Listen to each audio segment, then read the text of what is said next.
Skoda's flagship, the Superb, received a facelift. At the exterior there's not so much new, but the car now features new engines, new driver assistance safety systems and a new infotainment. And for the very first time you will have the option to order your Skoda Superb as a Scout. And this is the car we're going to test drive today to see what is really new with the new Skoda Superb.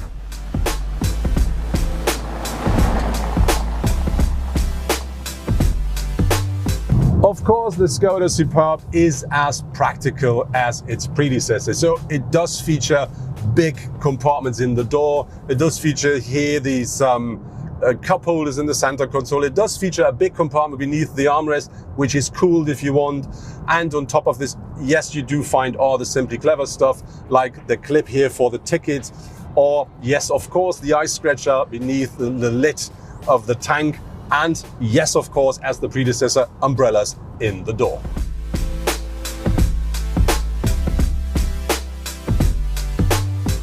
The front design of the Superb has been slightly modified, so you do find now a completely new front bumper, which is, I would say, a bit more sharp than the predecessor. And the important change with our car, because that's the Scout, is we do have this, let's say, alloy looking part down here, which gives the car more power from the front. It looks a bit more off-roady and it should look a bit like an underride protection. But another new thing is the modified grille. You have these two bars on the single bars here now. You can't see them well with our Scout version because this is completely pitch black. If you buy the standard car, you will have that in chrome, so that really looks completely different. Then you can really see something has happened. But I think the most important change with the Superb is you do find now all the lighting with LED technology, and very important for the very first time with Skoda, you can order your Superb with matrix LED headlamps, and that means you can drive in a pitch black night with full beam on and nobody will complain.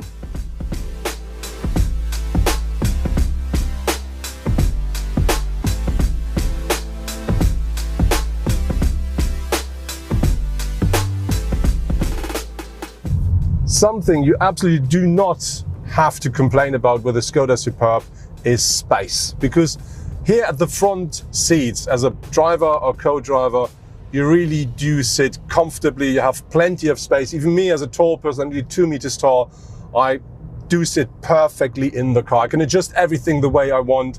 And I know, because I drove so many Superbs, that even behind me, you do really sit very comfortably. You have plenty of space left. And on top of this, you get nearly 2,000 liters of maximum boot capacity. And I'm really very happy that this hasn't changed from the predecessor to the new Superb.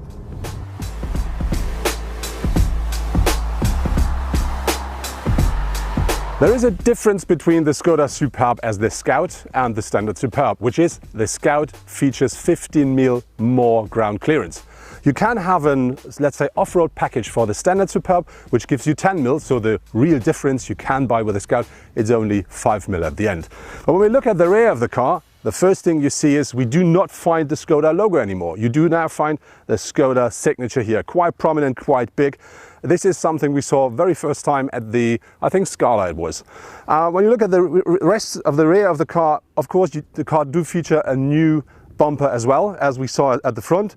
We do have this metal look here again, which is typical for the Scout. But what I really like with the new rear bumper is this detail down here, because we do not find any fake exhausts anymore. This is just something new. I really think this is a very nice piece of design with the car.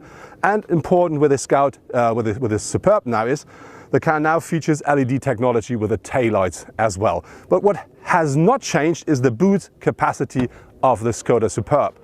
With the Estate, the car offers 660 liters maximum capacity with the rear seats up, and that increases up to 1,950 when you fold down the rear bench. So I think it's still best in class. But there are new things inside of the boot. One thing is this here, is an, let's say, organizing tool for the stuff you put in your boot that will not roll around. And another thing is down here, they have an extra compartment here, which gives you the opportunity to have some more, let's say, have your boot a bit more organized. So I think one of the biggest, let's say, assets of the Superb is still there. We're talking about nearly 2,000 liters of boot capacity.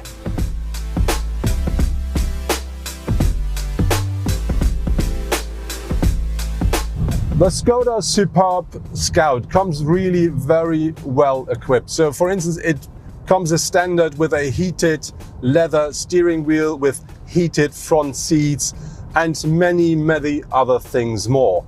And so if you look through the pricing list, you will find loads of marked or checked buttons where it is, this is not an optional, this is a standard feature.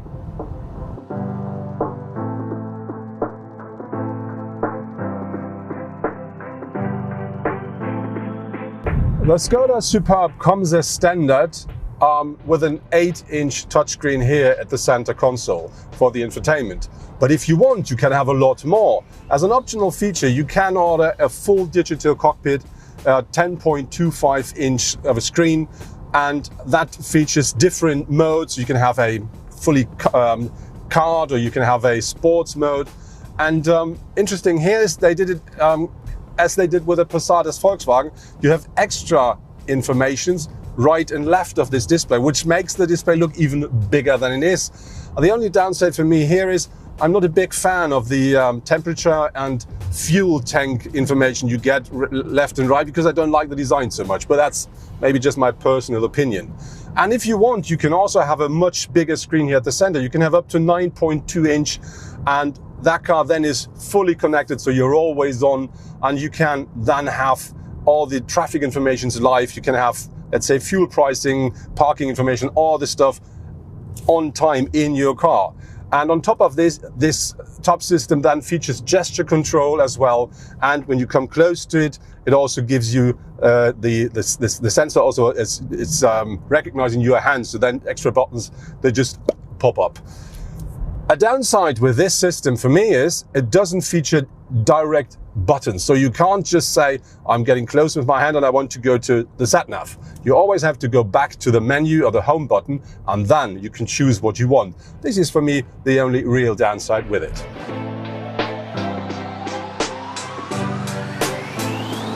Talking about materials and craftsmanship inside of the Superb, I really have to say you have soft touch everywhere, and that really is very nicely made. On top of this, you do find with the Scout some wooden materials. It's not real wood, it's just fake, but it looks very nice. It looks a bit old-fashioned, but on the other hand, I think it matches the car quite well. And you find this here at the center console, here at the dashboard, and you can see it here at the doors. And I think, yeah, the package is really quite nice, so there's nothing to complain about, because everything you see looks good, it feels good, and you don't hear any noises from scratches or squeezes. It's all well made, and so I think there is really nothing to complain about that.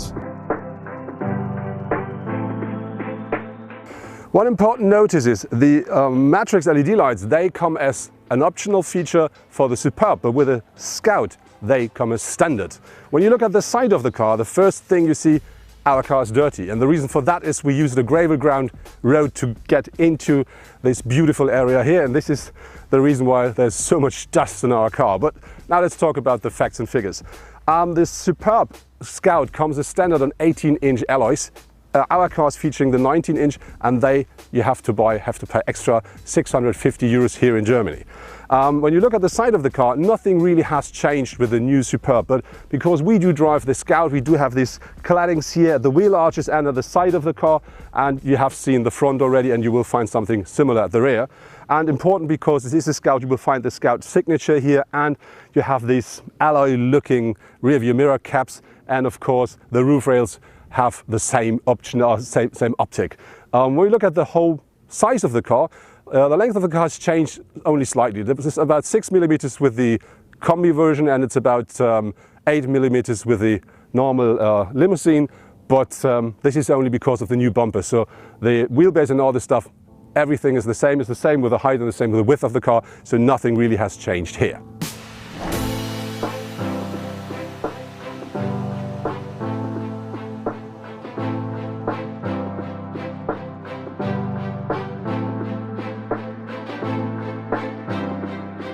Our Skoda Superb Scout features special, very comfortable seats, and they do deliver loads of support as well.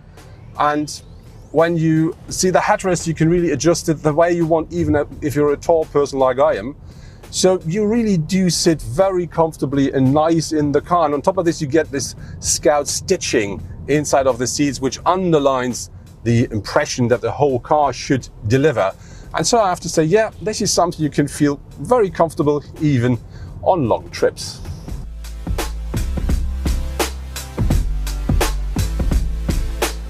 There are 3 different petrol engines available for the Superb, and they deliver a power range between 150 up to 272 horsepower. And then there are 2 different diesels, both 2 liter, and they deliver 150 to 190 horsepower. Very important is, even though they are 2 liter engines, both, one is the new so-called Evo, and that one is a lot more fuel efficient, but still very powerful. And then later the year, there will be a plug-in hybrid available. That car then features a petrol engine combined with an 85 kilowatt electric motor, and so you have a system output of 212 horsepower there.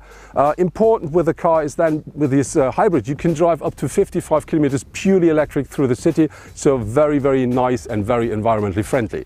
Regarding to gear shifting, you can have either a 6 or 7-speed DSG or a 6-speed manual gearbox, and of course the Superb is available as a front-wheel power car or with, like with our Scout, as an all-wheel drive car. When we started our test drive, we used the 272 horsepower petrol version, and that engine really works well with a 7-speed DSG in the Superb. And it was nice to drive, it was powerful if you want, and then we've changed to the 190 horsepower diesel version. And when you drive this car, it feels a bit like, if you drive normal in comfort mode, that it is a bit more direct when you push the pedal. Of course, if you push the pedal, really push the pedal with a petrol, you do feel the extra power, which comes with the revs. But if you drive the diesel, that works really, really nice. So I think you really don't need these extra 80 horsepower to have a sporty feeling or have the idea of, yes, I can drive a bit more dynamic. But on the other hand, the petrol version is a bit more quiet. So if you drive the diesel, and especially in lower revs, you do hear a bit more of the engine, a bit more of this typical diesel noise. But I have to say both of the cars are very, very nice and quiet. But as I said, the diesel is a bit more, but both are very nice.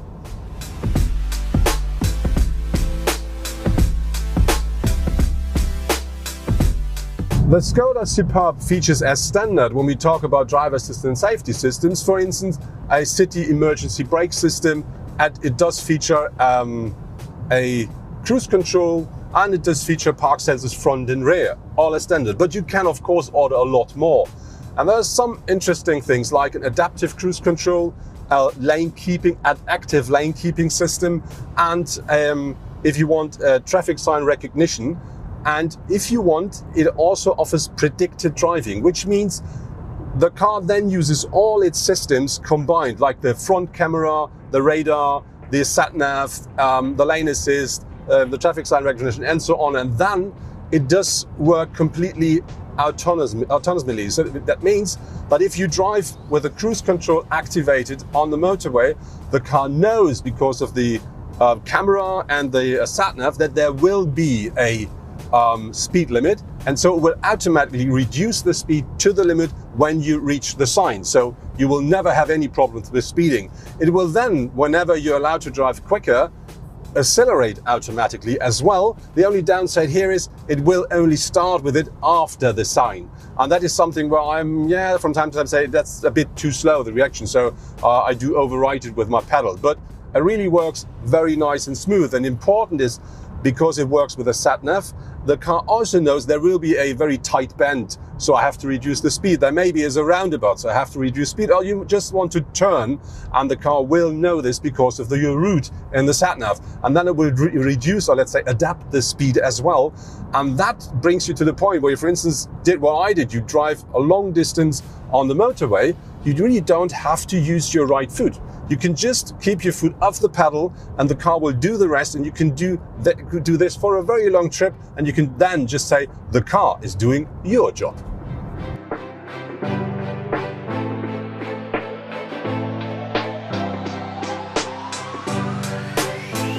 When we talk about the Superb and the combination out of steering, suspension, engine, gearbox and wheelbase, I really have to say what the car offers you is from quite sporty to extremely comfortable drive, because you can choose different drive modes, and it features still a very long wheelbase and I think quite precise steering as well. So that really is a very, very nice setup for the car if you want the car for long trips, because you really have a lot of comfort in the car. And I have to say, this is the same as with the predecessor, a very, very nice package.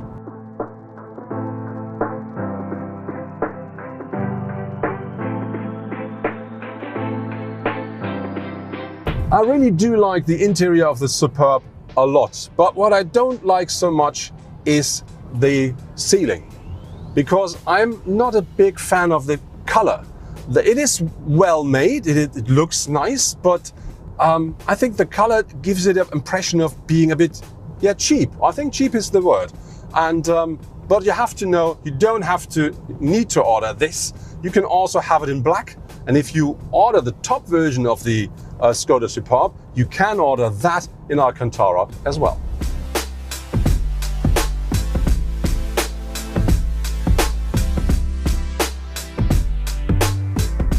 That was my test drive with the new Skoda Superb, and in my case with the new Superb Scout. When I have to talk about the car overall, I really have to say, with the facelift of the car, Skoda really made it happen to redefine the car and made it even more elegant. I'm already was a friend of the Skoda Superb, and I think the new car with the new front and rear bumper and the new tail and headlamps, a bit thinner, looks, I think, even more elegant. And the other thing I have to say, what still is there and what still is one of the assets of the Skoda Superb is the space, because you have plenty of space for driver and co-driver, and you have even more on the rear seats, and you have one of the biggest boots in the whole segment. I think it is the biggest boot in the segment. And then we do have to talk about the new systems on board. So we do have new infotainment, we do have new driver assistance safety systems, and very important, we do have new engines. And when we started the morning, we used the most powerful petrol version, and very interesting here was the fuel consumption, because we only used about 8.5 liters per 100 kilometer driven, and now we've changed to that one here, which is a 190 horsepower diesel engine, and with that one we only use 6.5. So I think for such a big car, quite good numbers. And then there is the package called Scout. And when you look at that, this is very interesting. So I think Skoda really made quite a nice package here with this wheel arch claddings and the underride protection and all the stuff. So the car looks quite, robust, quite cool. And so most of the things which you will get with the Superb Scout, you can buy as an optional feature for the standard Superb as well. But the good thing here is the package is quite interesting, because the car comes very well equipped, but that comes with a price. So the basic new version of the Skoda Superb costs you in Germany about 28,800 euros. If you want the Scout, then you have to pay 46,150. But the difference here is with the standard version, you have a 150 horsepower petrol version, and you have front wheel power. And with the Scout, you do have all-wheel drive on board. You do have the automatic gearbox. You do have the big diesel engine. And there are many, many other things that comes as standard with the new version. So I think you really have to think about, do you like the more elegant or the more rough one? And I can tell you there's nothing to complain about with the standard one, and especially not with the Scout we drove.